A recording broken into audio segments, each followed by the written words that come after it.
الحمد لله الذي أرسل رسوله بالهدى ودين الحق ليظهره على الدين كله ولو كره الكافرون. أشهد أن لا إله إلا الله وحده لا شريك له وأشهد أن محمدا عبده ورسوله. أما بعد.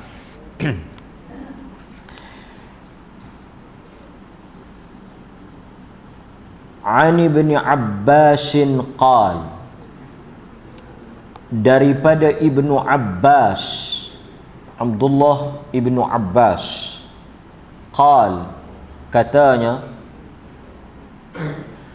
Abdullah Ibnu Abbas termasuk daripada sigharus sahabah, sahabat Nabi yang ketika hidup Nabi, Abdullah Ibnu Abbas merupakan kanak-kanak ataupun remaja lah. Jadi sahabat ni dia ada kategori lah. Satu kategori dari sudut kibarus sahabah, artinya mereka yang ketika hidup dengan Rasulullah itu berusia ataupun dewasa. Ada satu lagi kategori dia panggil sigharus sahabah, artinya sahabat yang ketika duduk dengan Nabi itu kategori kanak-kanak lah kan. Di antara yang ketika hidup tu dia masih lagi kanak-kanak ataupun masih lagi kecil, antaranya Abdullah Ibnu Abbas. Abdullah Ibnu Abbas. Qal, kata dia menceritakan, kana Rasulullah sallallahu alaihi wasallam ajwadan nas wa kana ajwadu ma yakunu fi Ramadan hina yalqahu Jibril wa kana yalqahu fi kulli lailatin min Ramadan fayudarisuhu al-Quran.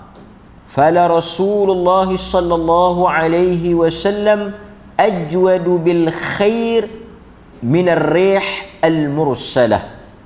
Hadis rawahul Bukhari.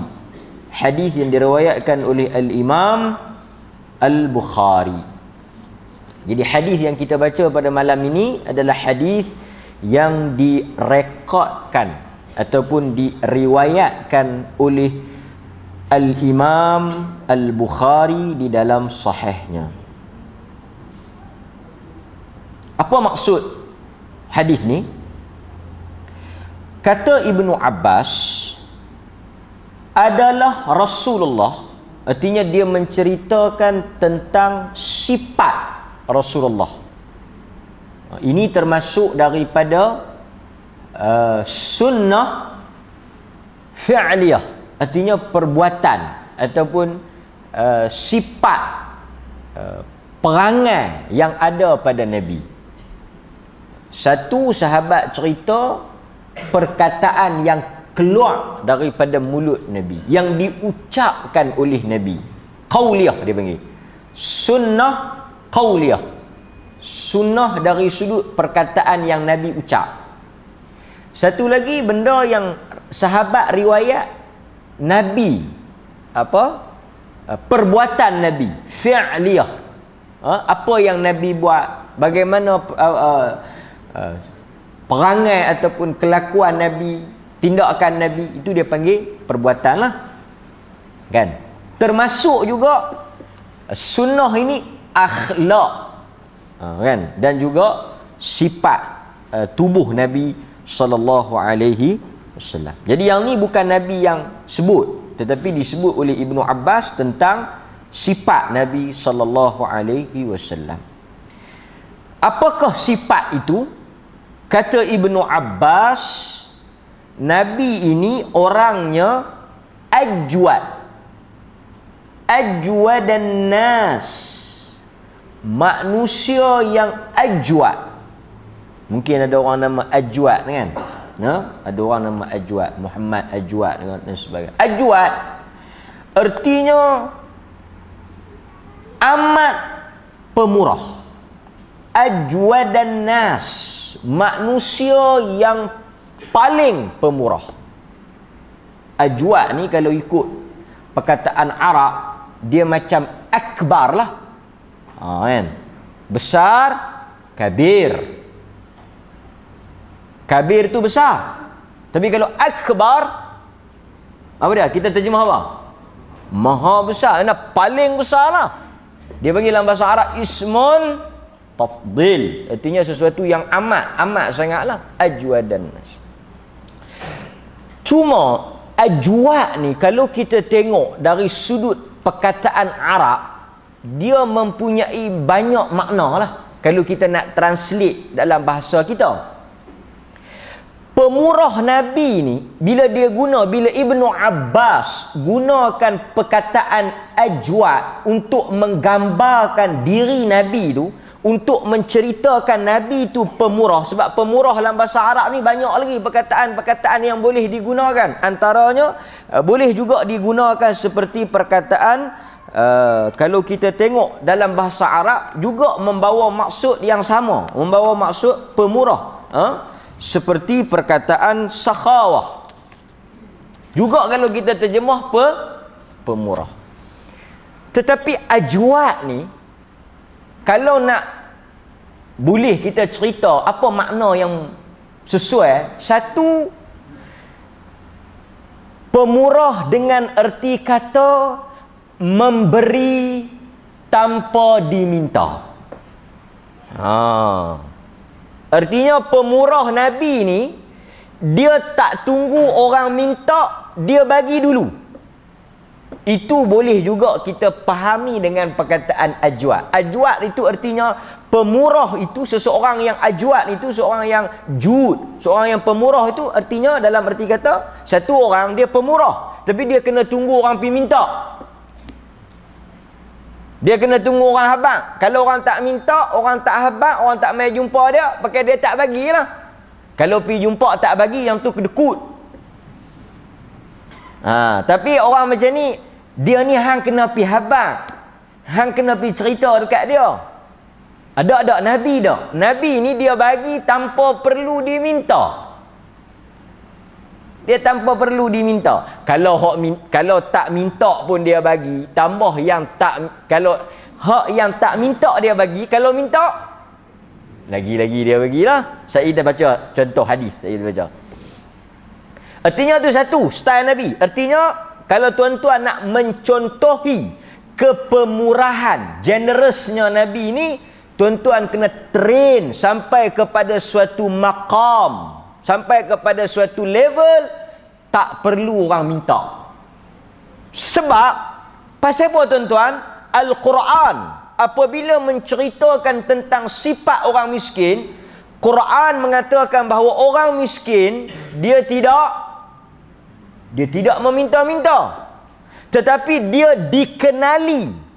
Maknanya orang miskin ni, orang miskin yang Quran sebut, dia bukan orang yang jenis pi minta-minta. Dan dalam Islam pun meminta-minta ni tak boleh, melainkan hanya pada orang-orang yang memang memerlukan lah. Artinya Quran nak bagi tahu, kita yang nak bagi tu kena apa? Kena kenal. Dan bila kita kenal, kita jangan tunggu dia minta. Kita pergi bagi. Kita tengok kawan tu susah, kita tahu orang susah kan. Pertama mesti dari sudut pakaian dia. Kemudian dari sudut penampilan, keadaan dia, kita tahu lah orang susah. Jadi tak perlulah dia nak minta. Quran ajak kita, Nabi didik kita pergi bagi kat dia. So kita sudah pergi ke satu step mendekati cara Nabi. Di samping memelihara apa dia? Maruh dia lah. Kan? Okey. Pasal itu di zaman sahabat, di zaman awal Islam, orang susah dicari. Orang susah dicari kan. Ini antara benda lah. Okey. Kedua, boleh juga kita faham pemurahnya Nabi ni, satu, dia tak tunggu orang minta, dia bagi dulu kan. Yang kedua, dia memberi sesuai dengan keperluan orang tersebut. Ini juga makna pemurah. Bagi apa yang kawan tu perlu. Misalnya orang lapar, dia bagi makanlah. Tapi kalau orang lapar, kita bagi baju, boleh tak? Boleh tak? Boleh. Pemurah tak? Pemurah. Tetapi dia bukan ajwad. Dia bukan jud. Jud ni, ajwad ni, pemurah dari perkataan Arab, ajwad tu, artinya dia memberi sesuai dengan apa yang kawan tu perlu. Artinya kalau kawan tu lapar, dia bagi makan. Sebab kita ni kadang-kadang memang pemurah bagi, tetapi tak kena dengan situasi kawan tu. Kan? Dan kadang-kadang orang susah ni, kita pun memanglah kita pergi bagi bantuan, tapi kita tanya dia kata makan ni banyak dah, beras ni banyak dah, sampai kadang-kadang tak terguna, saya nak minta rumah ni. Artinya kita boleh bantu dia, tak salah, memang pemurah baguslah, tetapi itu belum mencontohi Nabi dari sudut ajwad tu lah. Artinya kita hendaklah memenuhi kehendak keperluan orang tu. Artinya kalau kawan tu mungkin dia tak ada duit nak beli tiket bas, kita kata jom saya belanja kasih kandak, okey lah kan, bagus ya. Tapi tak selesai masalah dia. Nabi bukan macam tu. Dia akan tengok apa masalah kawan tu. Dia pergi kepada keadaan kawan tu lah. Itu kedua. Yang ketiga, maksud pemurah Nabi ni juga kita boleh faham macam mana. Nabi ni selain daripada dia bagi sebelum diminta, memberi sesuai dengan apa yang diperlukan oleh orang tersebut, dia juga akan sedaya upaya, semampu mungkin bagi sampai selesai masalah. Sekali saya akan baca contoh. Artinya katalah contoh mudah. Hang tak cukup berapa ringgit? 300. Nabi akan bagi 350. Itu dia punya style. Sekali saya bagi contoh. Saya bawa hadis. Tapi kalau kawan tu hang perlu berapa? 300. Kita seluk suara 100. Okey tak? Bagus tak? Pemurah tak? Tetapi ia belum sampai maqam jud, ajwad tadi. Nabi dia tahu banyak mana tak cukup, dia bagi lebih. Kalau bagi kira memenuhi 300, kata kawan tu perlu 300, bagi 300 tu pun dah terbaik lah. Ini tak, Nabi dia akan bagi lebih. Kita nak kena pergi ke tahap tu kan? Pasal itu kadang-kadang orang yang minta duit ni tak ada nak guna untuk tujuan dia, habis kot jalan lah kan? Kita bagi ya kan? Pasal itu kalau kita ada 1 juta pun, kalau kita ada amanah 1 juta kan, kita jangan berkira apa habis kan? Prinsip kita apa habis kan? Sebab itu saya selalu sebut, kita ni orang bagi duit untuk sedekah, kita jangan pergi duduk sedekah kat bank pula. Dia panggil sedekah buku. Orang bagi kat kita selesaikan lah. Jangan kira kalau boleh, mana-mana pihak yang memegang amanah ni kena pastikan baki terakhir akaun bank dia mesti kosong untuk tahun tu. Tahun depan kira lain. Kalau tak ada, tak apa. Sebab saya tak akan baca hadis Nabi sampai dia tak balik ke rumah bila duit tak habis. Kita susah hati kalau keluar banyak. Susah hati. Banyak sangat ni kita bagi ni. Baki tinggal banyak mana bagi? Nanti dulu. Stop lah. Monti sat lu. Sekali habis. Apa masalah? Kita kena ikut Nabi. Ajwadun nas. Dia susah hati kalau tak habis. Okey. Berapa dah tadi? Bagi belum diminta, bagi ikut kesesuaian, bagi melebihi daripada kadar yang diperlukan. Okey, itu boleh kita fahami dengan perkataan ajwadun nas ataupun apa dia ni, Nabi sallallahu alaihi wasallam sebagai manusia yang pemurah. Okey. Kan? Selain daripada itu juga, yang terakhir, makna pemurah Nabi sallallahu alaihi wasallam ni apa dia? Dia tidak terhad dalam soal materialistik atau kebendaan, perkataan Arab madiyah. Artinya Nabi ni dia bukan sahaja pemurah dari sudut wang ringgit ni, tetapi dari segala aspek dan sudut. Termasuk bukan sahaja dia jenis pemurah bak harta benda ni, juga ringan tulang. Setengah orang, setengah manusia, dia ada bahagian-bahagian dia tau. Ada yang berkira lah nak mampu dengan duit ni. Duit dia kalau kita nak rasa tu tak boleh. Tapi dia rajin. Hang jangan minta duit saja kat dia. Tapi kalau hang nak minta tolong rongkah kemah ke, susun kerusi ke, basuh pinggan ke, hak mana hak tak gaduh buat kelak modal, hang minta pukul 3 dia celapak mai. Tapi kalau hang minta duit, dandan demam. Ada orang pattern ni, special ni, ada. Dia kederak dia tak berkira, tapi duit dia berkira. Duit dia berkira. Ada juga ustaz ni. Ustaz kata, nak pi makan tahu mana hang abang aku bawa. Tapi yang lain hang tanggung lah. Okeylah kan. Jangan duduk lena belakang saja kan. Itu ada juga. Ada juga manusia yang duit dia tak ada masalah. Minta lah. Tapi jangan harap untuk dia mai duk buat tolong kerja sama. Dia mai makan dia sekali. Dia tak banyak mana masjid nak guna. Kami tak cukup 3,000. Saya petang ambil dia rumah.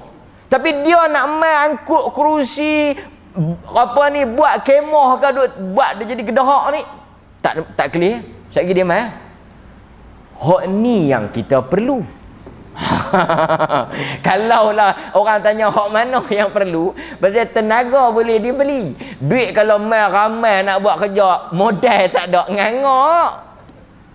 Tapi Nabi ni, dia semua. Tenaga ke, duit ke, ilmu ke, apa sahaja, itu perkataan ajwad, itu tepat dengan diri Nabi. Artinya dia semua aspek lah. Ada orang macam ni? Ada. Duit pun dia bawa keluar, kerja sama pun dia turun mai, semua kira dia duk ada. Kan? Setengah-setengah orang dia kata tak apa Tok Imam saya bagi duit tapi saya tak boleh mai. Okey kan. Ada Tok Imam tak apa saya mai, tapi tang duit tu Tok Imam cari orang lain. Okey, ada. Tapi Nabi ni dia semua. Artinya dari sudut duit, dari sudut tenaga, dari sudut ilmu, dari sudut kasih sayang, semua. Itu perkataan yang boleh kita faham daripada Nabi sallallahu alaihi wasallam ni sebagai orang yang apa? Yang pemurah lah. Okey. Seterusnya dalam hadis ni juga sebut apa? Nabi sallallahu alaihi wasallam amat pemurah pada bulan Ramadan. Sebelum kita nak pi kepada rangkap tu, pemurah, dia ni dah pemurah dah. Masuk bulan Ramadan dia pemurah lagi. Waktu sekali saya syarah sikit. Cuma kita nak tengok sikit apa yang disebut oleh para ulama berkaitan dengan contoh-contoh Nabi ni lah. Kalau kita takat dengar tak baca contoh mungkin kita tak berapa nak faham kan. Perkataan Arab disebut apa? Al-misal yattadihul maqal. Contoh memberikan penjelasan kepada perkataan. So kita kata Nabi tadi pemurah. Sebelum diminta, memberi lebih apa yang diminta, memberi berdasarkan keperluan, baik dari segala sudut. Mari kita tengok. Satu contoh yang pertama. Kisah yang disebut oleh Bilal bin Rabah dalam riwayat Abu Dawud. Dalam riwayat Abu Dawud. Dan Nabi ni satu sikap dia sebelum kita baca kisah Abu Dawud ni, kisah Bilal ni. tuan-tuan kalau kita baca dalam huraian para ulama sifat Nabi, dia berhutang dengan siapa?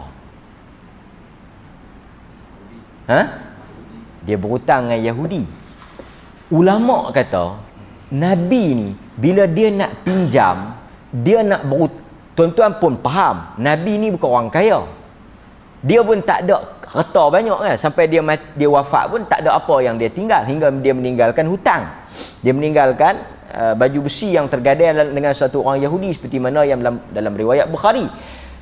Tapi tengok Nabi, orang main minta kat dia, dia bagi. Tapi dia bila nak minta, dia bila tak ada, dia tak pergi minta kat orang Islam. Arti kata sahabat lah, agak-agak tuan-tuan pasal apa? Dia akan lebih selesa dan mengutamakan, artinya dia pergi cari orang kafir. Satu, dia nak tunjuk kata bolehnya berurus niaga dengan orang bukan Islam. Kedua, agak-agak tuan-tuan pasal apa? Saya kalau pergi pinjam kat tuan-tuan, saya pergi pinjam kat Pak Muk, saya tak bayar, agak-agak Pak Muk nak kata apa? Pak Muk main 3,000, lepas tu saya buat lupa, agak-agak Pak Muk nak kata apa? Tak ada kata apa, dia telefon, tak apalah ustaz. Nabi dia tak mau budaya ambil kesempatan tu, sebab dia tahu dah Nabi kalau pergi di rumah minta tolong, tuan-tuan, saya tak tahu kalau kawan tu boleh pergi abang ni, saya bagi ni, Rasulullah jangan lupa pula. So sebab itu kata para ulama, Nabi tidak menggunakan kedudukan dia sebagai Rasul untuk, walaupun dia tak ada niat, tapi dia tahu dah kalau dia minta, kalau dia pergi, dia yang ni, dia tahu sahabat akan bagi, dan dia tahu juga sahabat juga dalam keadaan tak mampu lah. So dia tak mau menimbulkan rasa serba salah pada kawan tu.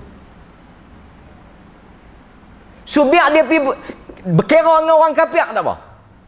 Sebab orang kafir dia tidak ada kepentingan dengan Nabi ni. Dia tak ada hubungan cinta dengan Nabi, sayang dengan Nabi ni kan? Dia memang berkira betul ya, halusi betul ya kan? So kita pun bila jangan salah guna, mau tiru Nabi ni jangan tiru hutang jangan tiru hutang ni ya. Kita mau tiru Nabi sampai segala aspek, dia tidak akan menggunakan kepentingan kedudukan dia untuk mengeksploitasi pengikut dia. So kita pergi ke tahap tu. Pasal itu kalau dia nak bagi tak apalah, sahabat nak bagi tak apalah. Tapi jangan kita dah tahu anak murid kita tu ke kedai makan, duk pergi bantai tiap-tiap malam kedai dia. Oi, mampus kau tu. Kan? Dan kalau dia nak belanja tak apalah, tapi kita jangan guna kepentingan kita. Jangan guna kedudukan kita untuk nak penaya dia. Kan? Ini semua kereta rosak pergi cari nak murid pomen, kedai makan pergi cari nak murid tu kedai makan, kedai baju cari nak murid tu. Dia senaraikan pula anak murid ni apa dia bidang dia, anak murid ni apa pekerjaan dia. So dia ada dah senarai tu. Okey, kalau apa aku cari kau ni, Pasal apa? Pasal aku akan selamat. Ini satu benda yang dia anggap menggunakan nama agama untuk mendapat habuan di atas tu. Tapi kalau kawan tu nak bagi, Nabi banyak sahabat-sahabat bagi, dia ambil tak? Dia nak pi perkena dah walaupun memang Nabi tak ada niat nak perkena. Arti bahasa perkena tu tak kena faham elok artinya dia nak pi duk, orang kata mengambil kesempatan tu dak lah, walaupun tak ada niat Nabi, tak mungkin Nabi ada sikap nak ambil kesempatan, tapi dia tak buat, tetap dia tak buat.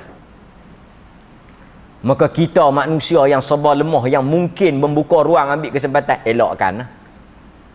Saya mengatakan pada diri saya dan kita semua, bukan sahaja agama, juga ada hubungan adik-beradik ke, hubungan apa ke. Kita jangan meletak, salah satu sifat Nabi, tidak suka meletakkan seseorang dalam keadaan serba salah. Okey, ini sunnah. Ini sunnah awak ni. Bukan makan dengan 3 jari ya. Okey. Seterusnya mari kita baca kisah Bilal ni. Bilal kata, satu hari seorang sahabat tanya pada Bilal tentang perangai Nabi. Kemudian Bilal pun ceritalah, secara pendeknya Bilal cerita. Aku ni tak berapa lah nak ada duit sangat. Duklah pinjam kat kawan nu, duk pinjam kat kawan ni, biasalah. Dan pinjam meminjam dalam Islam ni satu benda yang boleh. Kan? Dalam Quran pun sebut tentang pinjaman ni boleh, tak ada masalah. Kan? Okey. Cuma Bilal kata, satu hari ada satu orang bukan Islam, orang kafir, yang offer mai dekat aku pinjam. Mai offer pinjaman kat aku. Dia kata, Bilal, hang tak payah duk pergi pinjam kat orang lain, hang main pinjam kat aku. Bilal pun kata, aku pun rasa mudah lah, dah dia main offer kan. Aku pun pinjam lah kat dia. Pinjam.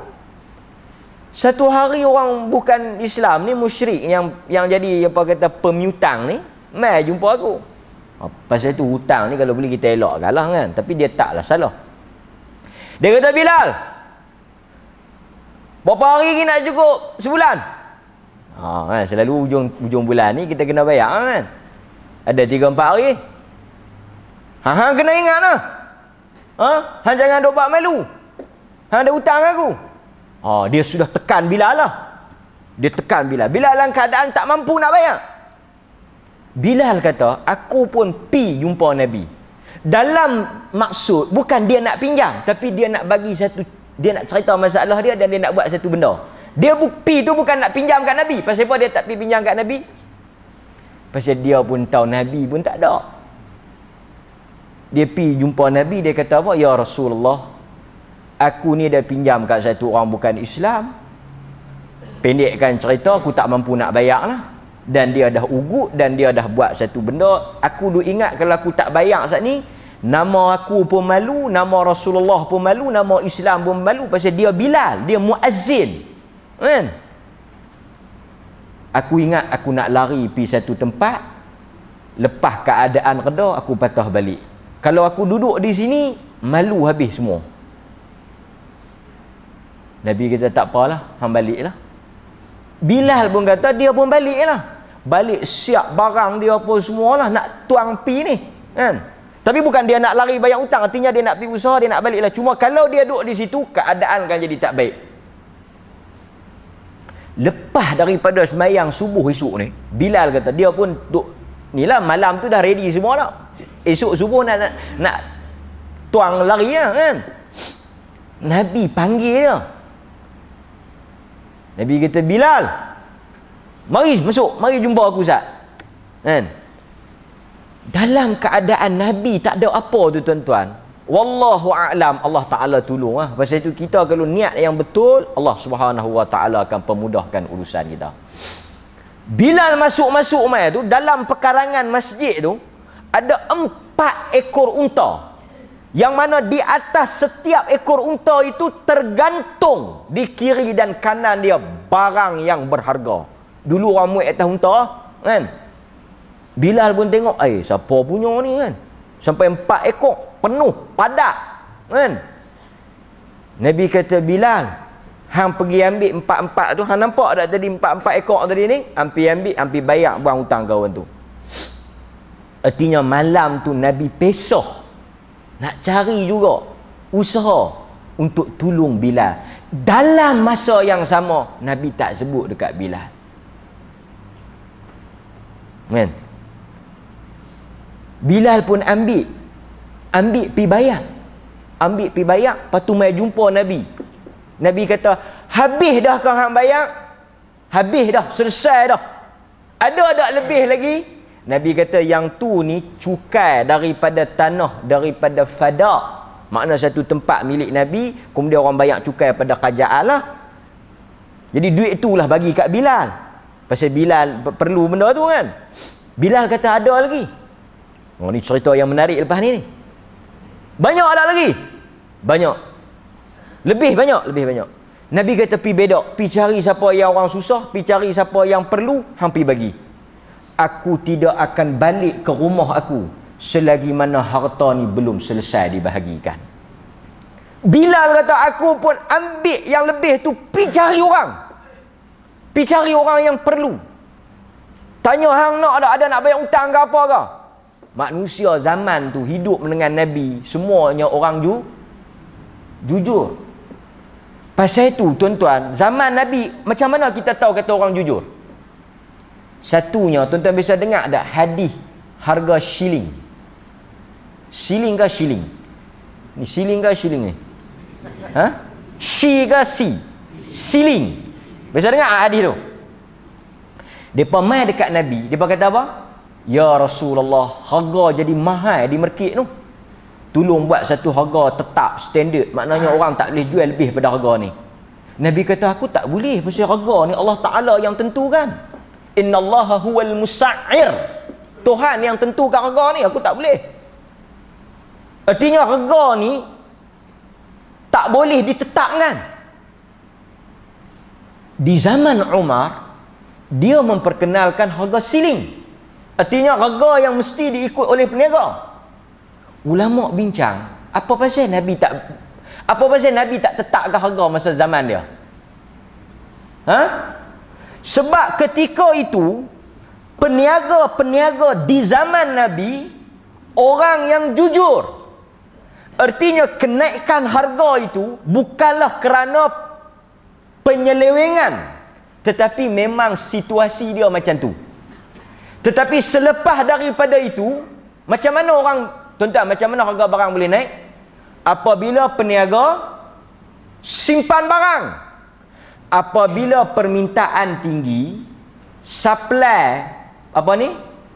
Barang tak ada, harga akan jadi mahal.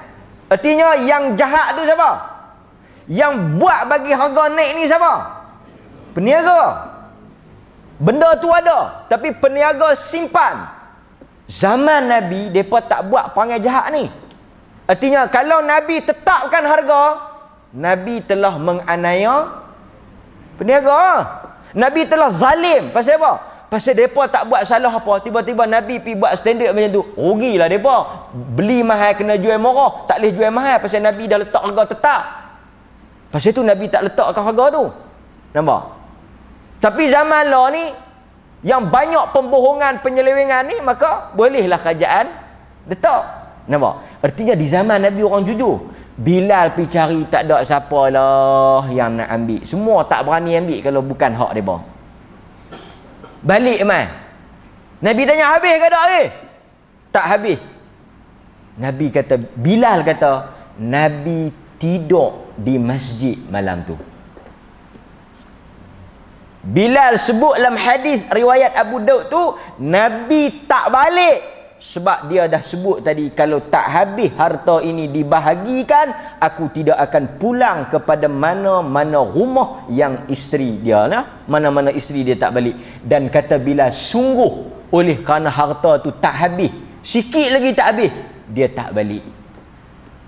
Tu yang saya kata, orang yang memegang amanah harta awam, harta rakyat yang orang beri untuk dibahagikan, bukan setakat dia susah hati, dia sepatutnya takut kalau dia mati dalam keadaan harta tu masih ada dalam simpanan dia. Dalam masa yang sama, orang yang memerlukan duk ada. Agak-agak tuan-tuan, apa jawapan yang kita boleh jawab kalau kita pegang satu amanah, orang bagi kat kita, dalam keadaan orang susah duk ada, tiba-tiba kita boleh habaq ada lebihan ataupun ada lagi yang kita tak boleh beda. Kalau Umar Abdul Aziz, dia ada jawapan. Apa jawapan dia? Apa jawapan Umar Abdul Aziz tentang lebihan harta kerajaan, harta Baitul Mal? Sebab tak ada orang nak amin, tak ada orang nak bagi, tak ada orang nak terima. Tapi kita, siapa-siapa lah saya sebut secara umum yang pegang amanah, dalam keadaan ramai orang tak ada, kan? Maka sebab itu tuan-tuan, Nabi mengajar orang yang memegang amanah. Pasal itu Quran kata, innallaha ya'murukum an tu'addul Quran ni, tuan-tuan tengok ayat tu. Ayat tu lepas tu Quran kata wa idza hakamtum bainan nas an tahkumu bil adl. Quran kata hendaklah kamu berhukum dengan adil. Artinya orang yang ada kuasa kena buat dengan cara yang betul. Tapi Quran sebelum dia suruh orang ada kuasa tu buat dengan betul, dia kata apa? Hampa yang nak pilih untuk orang pegang kuasa tu, hampa kena pilih orang yang betul. Bila hampa pilih orang yang betul, barulah orang yang betul itu akan melaksanakan kuasa dengan betul. Quran tidak pernah lupa untuk nak sebut tanggungjawab rakyat dan orang yang dilantik. Dia kata innallaha ya'murukum, Allah menyuruh kamu menyerahkan amanah ini kepada orang yang sepatutnya. Lepas tu baru dia kata hendaklah orang yang telah dipilih itu menunaikan urusan dan kuasa itu dengan cara yang betul. Nampak? Okey, tu satu. Kan? Seterusnya kita tengok lagi. Dalam hadis yang lain tentang pemurah ataupun takutnya Nabi dengan harta ni, antaranya dalam riwayat hadis Nabi SAW satu hari pernah selesai daripada salat asar, baginda bangun daripada selesai salat tu, artinya lepas salam tu tak duduk, tak berzikir apa semua, bangun dan terus masuk ke dalam rumah dia. Sebab rumah dia sebelah tu. Mangkit terus masuk. Kemudian Nabi SAW keluar dengan membawa sebahagian wang emas. Masa Nabi keluar tu pun sahabat dah tercengang lah. Kemudian apa yang berlaku? Nabi SAW membahagikan harta dan wang emas itu di kalangan para sahabat, yang mana Nabi mengingati harta itu ketika dia tengah salat. Dia tengah semayang tu, dia teringat harta tu ada dalam rumah dia, tak bagi habis lagi. Dia pergi ambil, terus dia bawa keluar, terus dia bedak dalam masjid tu juga. La tu juga. Kan? Kerana kata Nabi SAW, aku bimbang aku mati dalam keadaan harta ini masih tersimpan di dalam rumah aku. Walha, kalau kata dia terlupa ni berdosa ke tak? Tak berdosa. Tapi yang dia panggil takwa tu satu. Dua dah contoh kan. Contoh ketiga, pernah juga Rasulullah SAW menerima wang tunai daripada kerajaan Bahrain sebanyak 100,000 dirham. 100,000 dirham. Artinya dia duduk dalam masjid sampai wang cukai ke, wang hadiah ke daripada Bahrain 100,000 dirham. 100,000 dirham tu Nabi divide, bahagi, bedak dalam masjid tu tanpa meninggalkan walaupun 1 dirham. Sahabat kata, bila kami tengok habis 100,000 tu clear, cerah, barulah Nabi balik dalam keadaan tidak mengambil walaupun 1 dirham.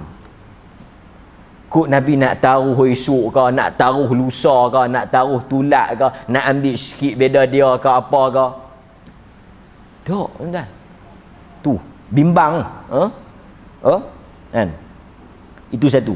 Contoh yang berikutnya. Ini tentang apa yang hak Nabi. Yang tadi ni bukan hak Nabi, artinya hak. Dan Nabi pun memang ada hak dalam harta kerajaan kan, 1/5 anfal dia panggil, khumus kan. Nabi ada hak tapi Nabi tak ambil. Okey. Contoh yang berikutnya, yang ni tuan-tuan pun selalu dengar. Nabi dapat baju. Dan Nabi ni bila dia dapat baju, orang hadiah dekat dia, dia buat apa? Dia akan pakai. Dalam hadis kita baca dulu apa Nabi kata apa? Allah suka melihat kesan nikmat dia pada diri hamba dia. Kufur nikmat, orang yang ada kelebihan, ada nikmat, dia simpan. Pasal itu kalau tuan-tuan ada baju, pakai buang. Ada benda, kata benda apa, guna buang. Jangan duk simpan. Yang tu dia panggil kufur nikmat. Taruh, simpan. Sayang. Sayang apa? Orang sayang ni guna kan. Benda tu kita beli nak guna. Kalau beli nak simpan, tak payah beli ya. Kan? Macam tu duit. Duit ni kalau sayang, tak payah duk cari. Kita duit ni kita ambil untuk apa? Duit ni untuk simpan ke untuk guna? Untuk gunalah tuan-tuan. Pasal itu kita ni kena ingat tuan-tuan. Falsafah ni kena ingat. Kita tuan kepada duit ke atau kita hamba kepada duit? Hamba duit ni apa makna hamba duit? Hamba duit ni dia cari duit, dia simpan. Itu hamba duit. Tapi kalau tuan kepada duit ni, dia guna. Duit tu berkhidmat untuk dia. Duit itu memberikan kesenangan untuk dia. Yang tu masa tu duit tu hamba dia lah. Duit kerja untuk dia. Tapi kalau kita kerja cari duit pergi simpan dalam bank, duk elok-elok dalam bank, yang tu kita hamba duit. Lah ramai hamba duit. Kan? Pasal apa? Pasal sayang ke duit. Kan? Contoh macam ni lah. Kita ada orang gaji. Orang gaji ni kerja apa? Basuh baju, sapu sampah, bancuh hayat. Kita duduk atas kerusi sila panggung. Tu baru tuan. Ini orang gaji tu hang duduk sengap-sengap tau ni. Hang duduk sengap-sengap. Kita yang bayar gaji dia pi basuh baju, bancuh kopi mai dekat dia. Siapa tuan ni? Siapa tuan, siapa hamba ni? Sebab tu tuan-tuan kena fikir, jangan duk jadi bodoh. Jangan jadi bodoh. Jadi tuan kepada duit. Jangan jadi hamba kepada duit. Kalau ada orang gaji suruh dia, ni, jangan biar saya buat. Jangan bagi saya sidai. Jangan bagi saya basuh. Dia kata ini sudah bagus. Kan?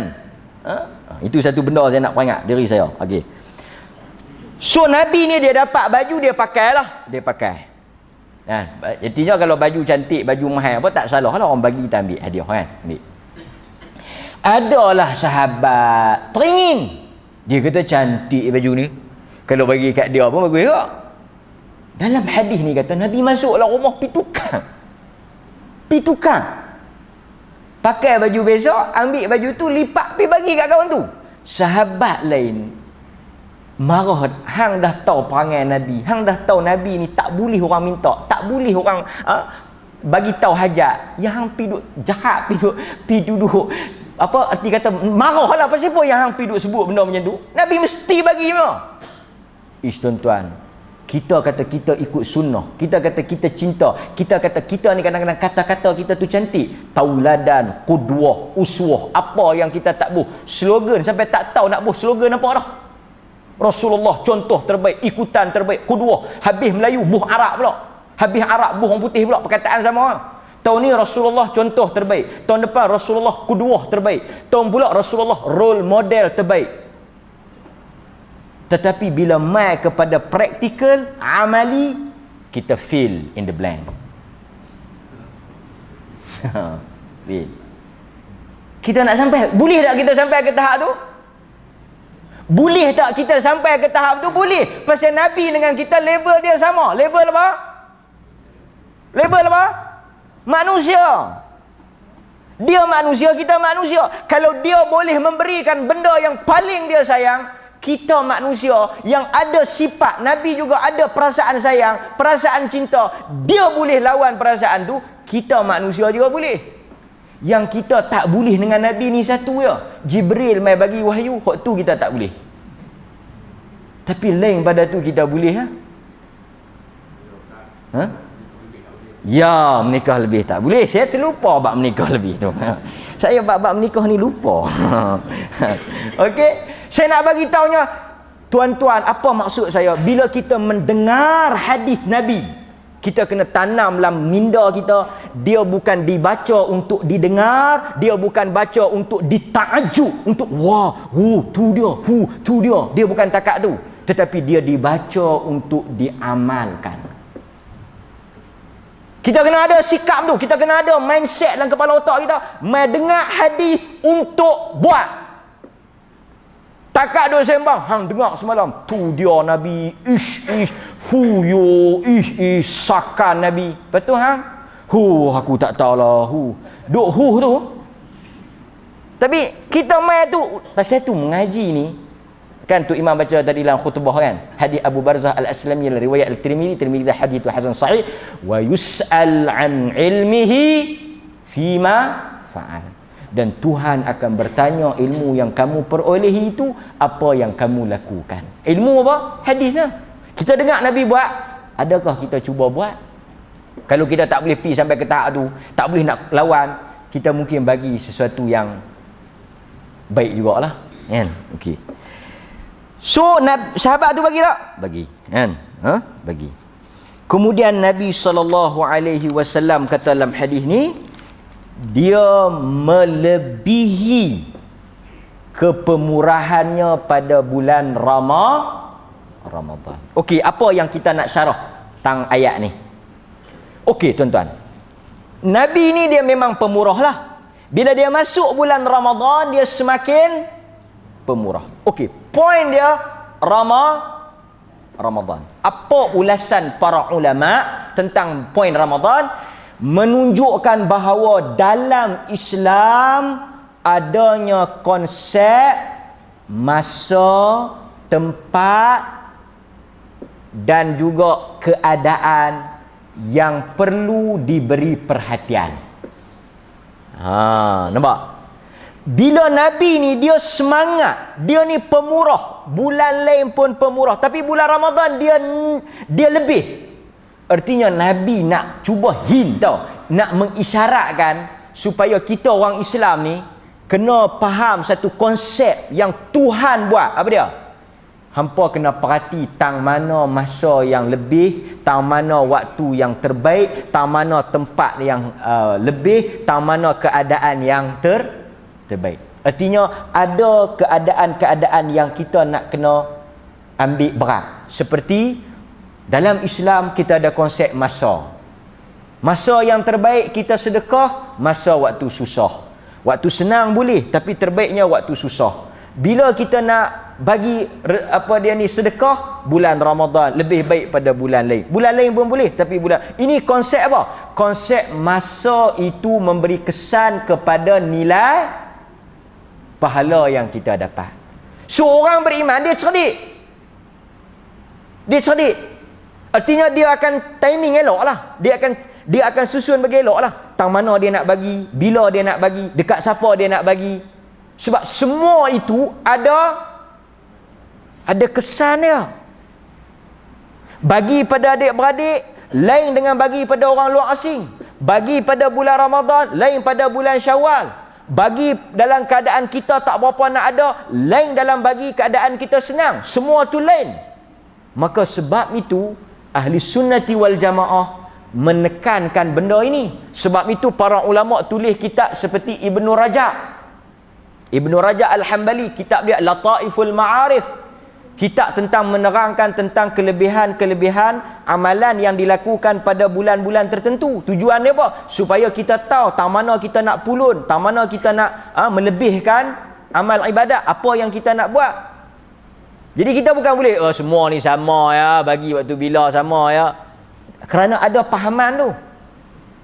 Yang penting ikhlas, Tak. Ikhlas tu wajib. Tetapi selain daripada ikhlas, faktor tempat, faktor orang, faktor keadaan, faktor masa memainkan peranan pada nilai pahala yang kita akan dapat. Sembahyang di Masjidil Haram takkan sama dengan sembahyang di Kampung Surau. Pasal itu di Masjidil Haram dia pulun, mai balik Kampung Surau dia tak pulun. Ini pun satu masalah. Jadi kita kena ambil kira lah. Okey. Di samping itu, Nabi SAW juga, kalau kita tengok dalam hadis ini, kita ringkaskan sikit. Bulan Ramadan ini Nabi SAW jadi lebih pemurah daripada bulan lain. Kerana apa? Satu, dia nak membesarkan bulan Ramadan. Tuan-tuan, saya buat contoh lah. Hukum boleh tak boleh kita serta lain. Kita akan buat kenduri hari jadi, betul tak? Kita buat kenduri hari jadi. Artinya hari lain kita tak jamu, hari jadi kita jamu. Pasal apa? Pasal hari tu kita ada niat untuk nak membesarkan hari. Hukum cerita lain, tapi saya nak bagi tahu nak, faham tak? Pasal pun Nabi bulan lain dia sedekah, tapi bulan puasa dia sakan. Pasal dia nak membesarkan bulan tu. Sebab tu kita tengok kita pun apabila ada hari atau ada masa kita nak, kita boleh anak, kita buat sedekah, kita buat kenduri. Pasal apa? Pasal kita nak gembira, nak maknanya nak habaq kata hari ni special. Jadi ulama kata, pasal apa Nabi lebihkan bulan puasa? Pasal dia nak habaq kata bulan ni special. Macamlah yang hangpa duk buat tu semua tu, hari special. Hari special ni selalu orang buat apa? Kenduri, cuti, sedekah. Kan? Pasal itu dia murah pada bulan puasa. Kita bagi laluan pada azan. Saya kita sambung sikit. Ada ni pendek lah. Tak biar.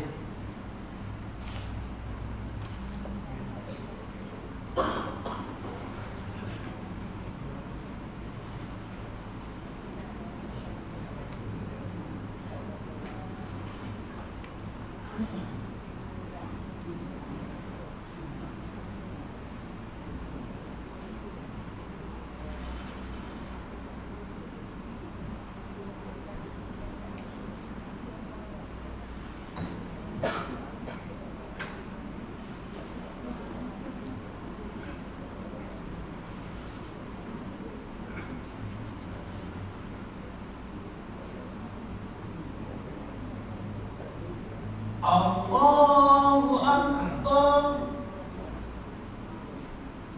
Allahu Akbar. Allahu Akbar. Allahu Akbar.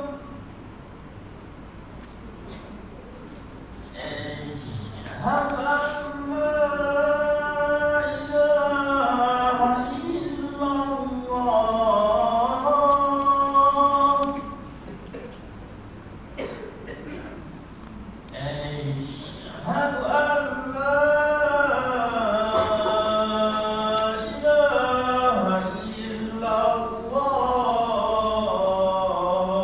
an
Okey.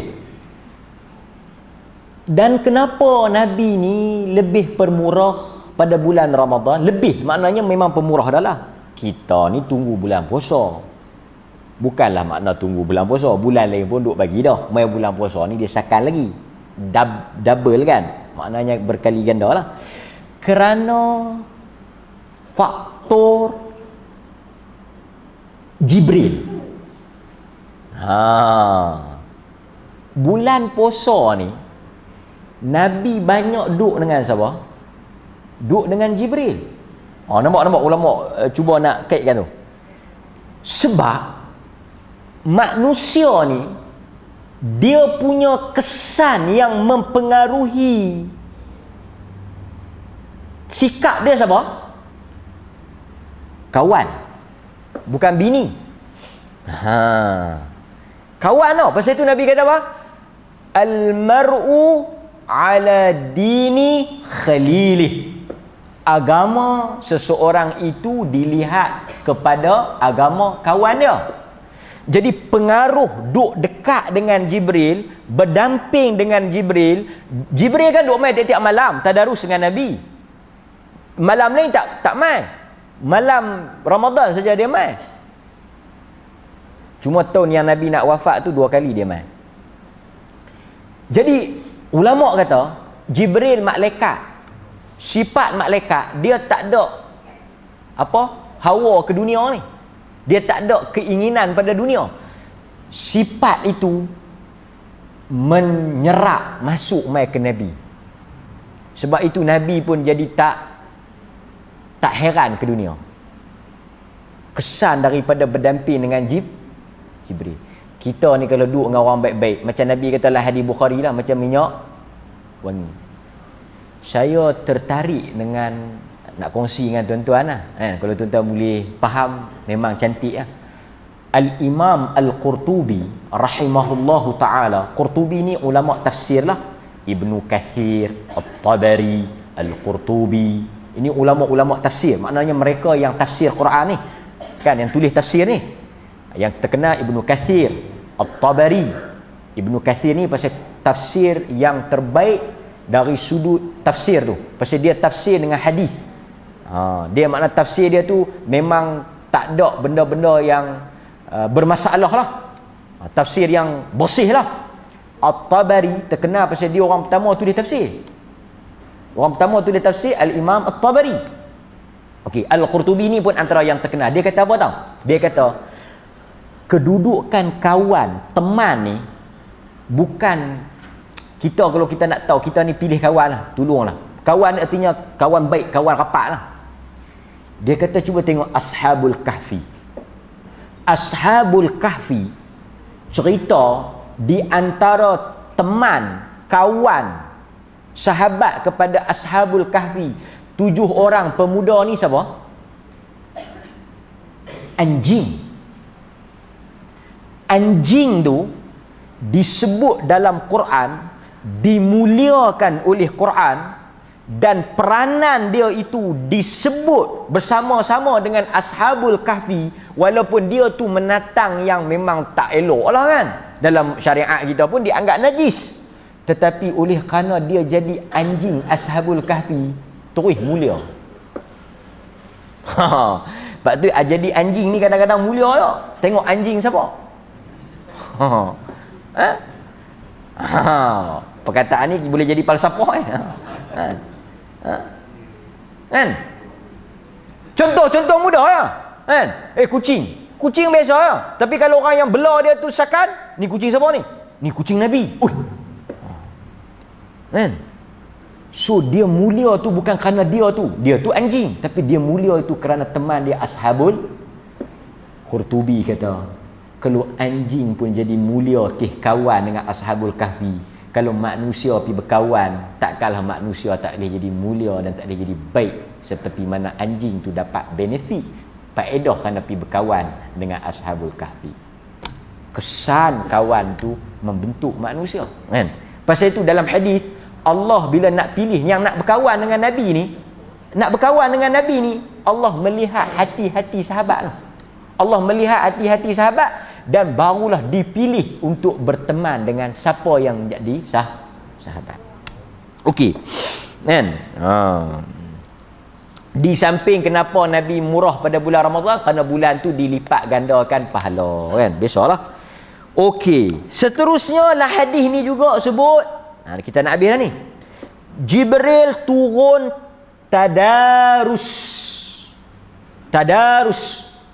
Tadarus perkataan Arab maksud belajar. Tapi Arab ni bila tadarus artinya dia kena ada dua pihak. Tafa'ul artinya dia tak boleh seorang-seorang. Kalau seorang-seorang dia tak panggil bertadarus. Kalau kita baca tu seorang-seorang, dia tak panggil tadarus. Dia panggil baca ya, tilawah. Tadarus ni mesti ada orang kedua.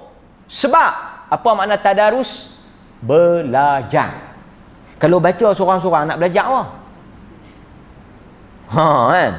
So pasal tu tadarus ni ulama kata cara nak mengaji Quran ni dia ada dua. Ada dua kaedah.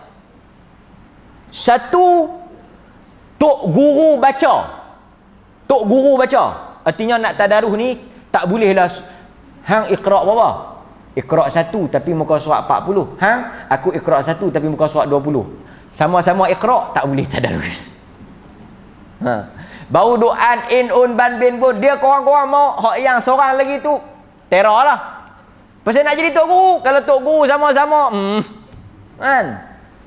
Oi, aku baca ni hang tak tegur apa? Oi, betul semua.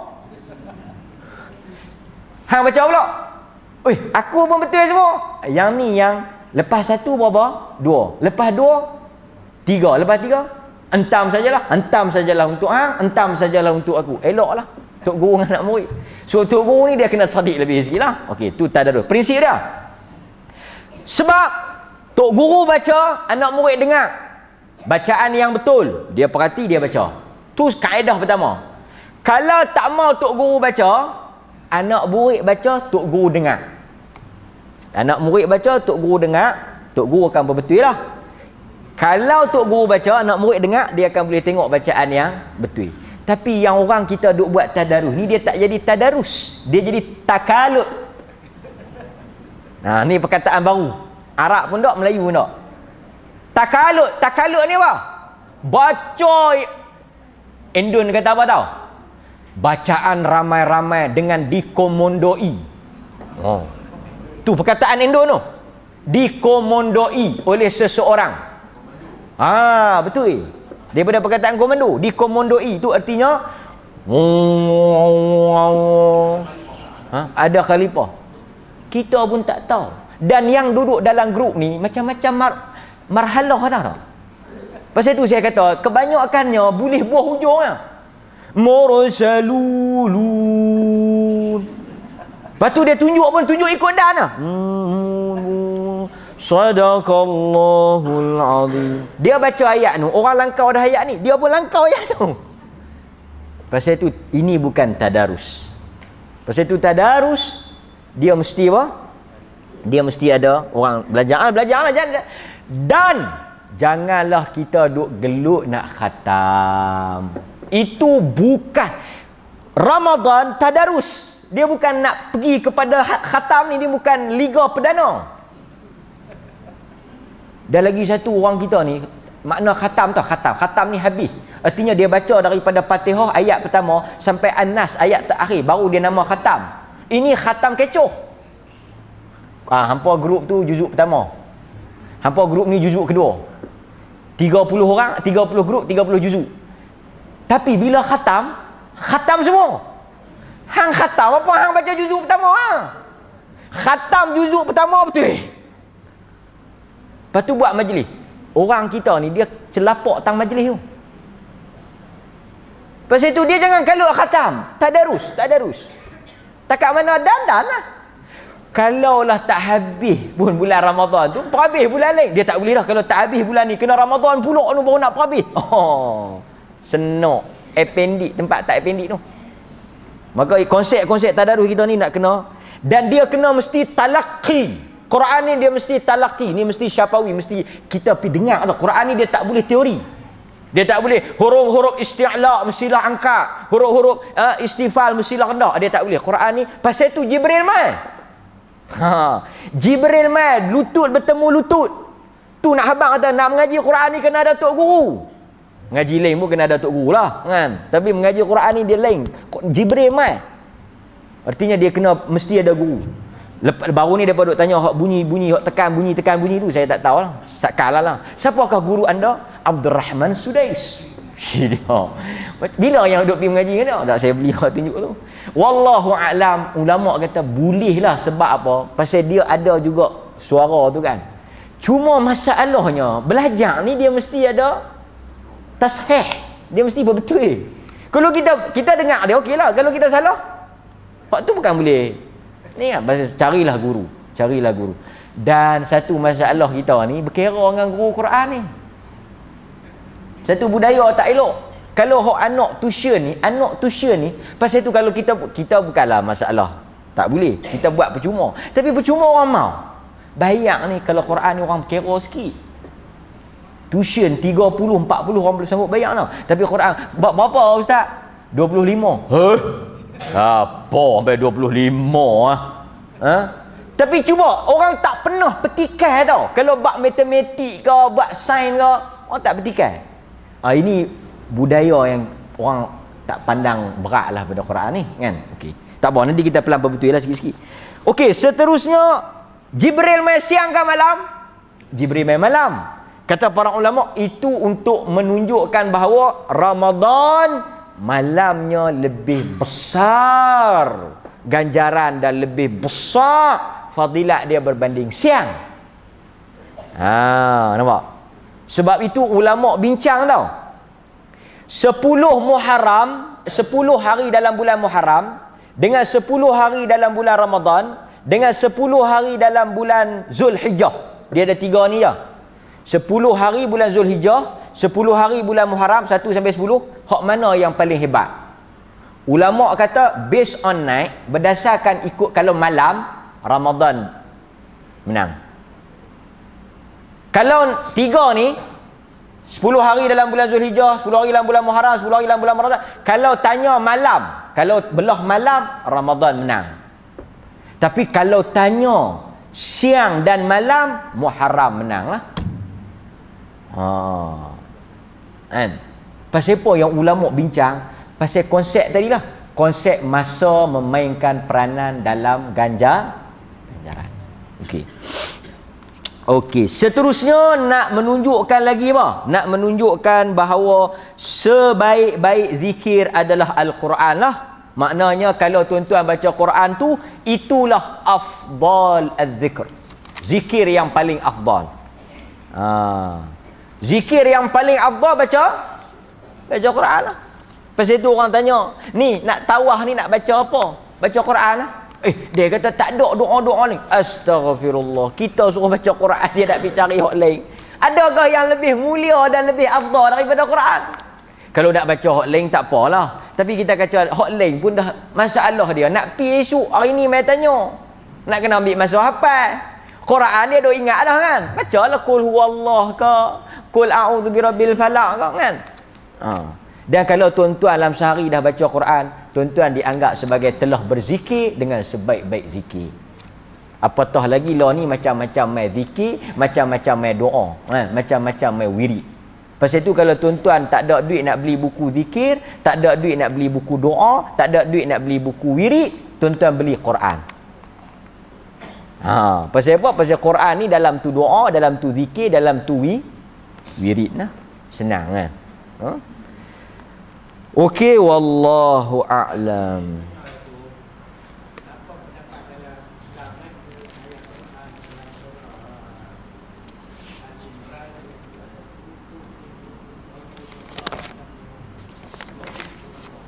Okey, ayat itu Ibn Kathir ketika dia menafsirkan ayat kul in kuntum tuhibbunallaha fattabi'uni yuhibbukumullahu wa yaghfir lakum.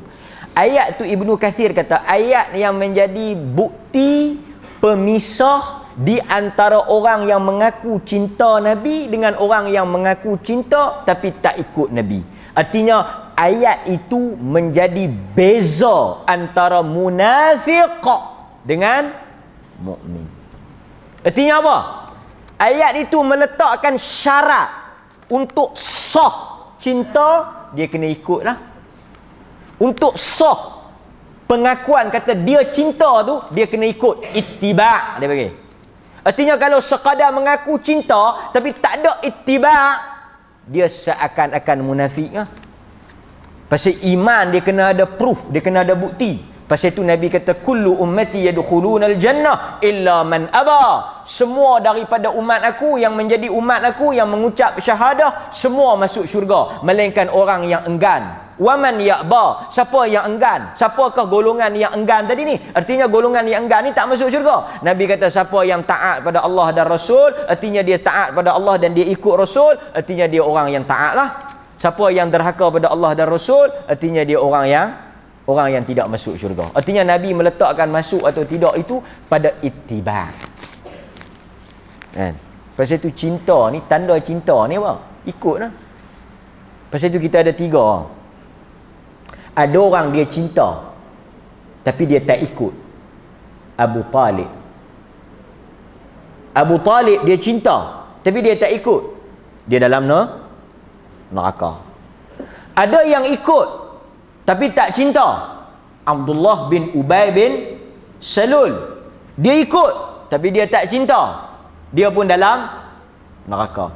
Cinta saja tak ikut masuk neraka Abu Talib. Ikut tapi tak cinta Abdullah bin Ubay bin Salul masuk neraka. Kita nak hak yang ketiga, Abu Bakar As-Siddiq. Dia cinta dan dia ikut, dia masuk syurga. Wallahu a'lam. Okey? Jadi tuan-tuan, mudah-mudahan Allah Subhanahu wa taala merahmati kita. So cinta ni kena ikutlah. Kalau kata kita cinta, buat hak Nabi buatlah. Jadi kalau kata Nabi masa bersedih dia tak buat apa-apa, tak berlarak ke, tak apa ke, kita tak payahlah. Ada orang kata kalau kita tak berlarak ni, tahu tak? Saya nak cerita sikitlah. Saya ceritalah. Ada satu dialog saya dengan Syiah. Masa tu saya duduk mengaji lagi di Gombak. Kita duk tayang lah Syiah 10 Muharram ni dia pukul badan dia tak. Pasal ada orang duk kata ni yang tak sambut maulid ni dia tak cinta kat Nabi. Nanti tu berat tu perkataan tu. Kita pun duk tanya lah pasal apa yang pukul badan apa semua ni. Alasan dia apa yang mereka lukakan badan, pukul badan ni kerana cinta. Pasal apa mereka pukul 10 Muharram?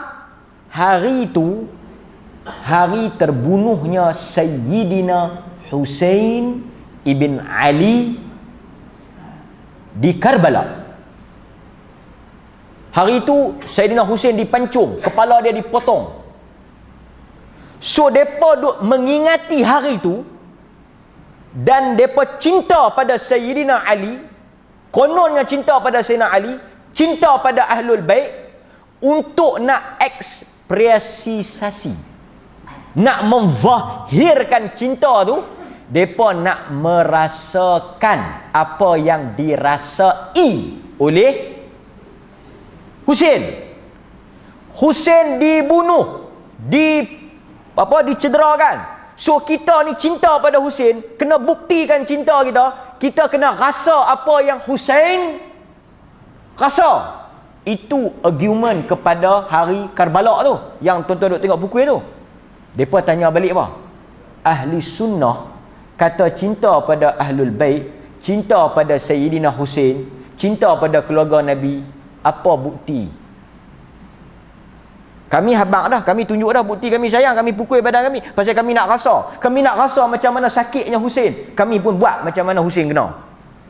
Tapi yang syok, yang buat ni semua hak coking orang bawah ha. Hak yang ustaz-ustaz dia bawah tak buat.